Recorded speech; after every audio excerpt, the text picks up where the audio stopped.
Hello, thank you for joining Raspberry PKR Tutorials. I'm Martin Parker, and in this video I'm going to show you my GJD lighting control system that I will be taking out.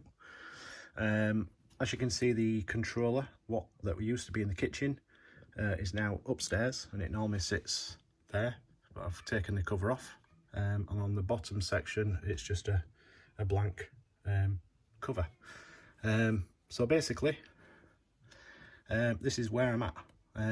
I've tried numerous things. I got a circuit diagram passed to me from somebody called Stuart. I contacted through Twitter, and couldn't get that to work. I've tried pull-up resistors with and without, trying to get, because this is a 12-volt unit.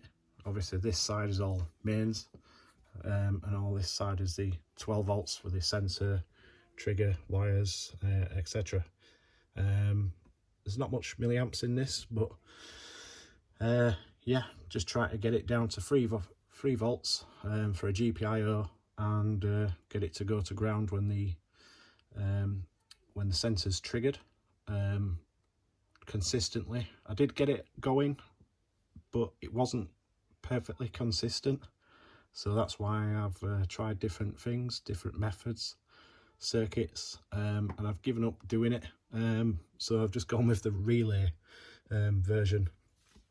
So on these relays, just getting to this one here, so inside you can see there is an IN4002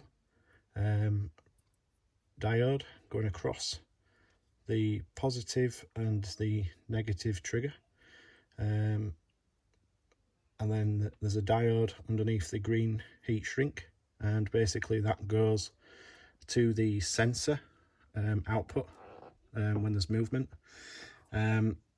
This pin here is the common. This is the normally open. That's normally closed, is this one here, so it's not used. This will all be securely put into the box. Like I say, I'm going to get rid of both of these boxes. It'll just be a blank box, and then the power will go via a 4-way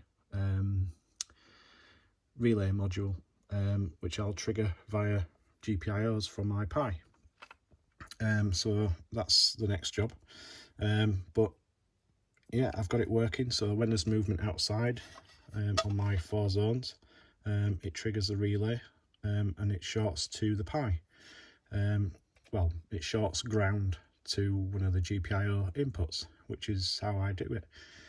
And I think it's a safe way of doing it. And yeah, so that's where I'm at. I'm just about to do some coding on my Oak Pi to, well, for the next video basically. It's to do with the Google Home Minis, to get voice trigger through Python using the Python library PyChromecast, I believe it's called. So stay tuned and watch that in the next video. Sorry for the delay in getting to this point. Like I say, I've been trying different ways of trying to get a reliable GPIO trigger via my 12 volt sensors. So yeah, thank you for your patience. Thank you for subscribing if you are a subscriber. Please like, share, and watch the next in the playlist. Thank you for watching, and I'll catch you in the next one.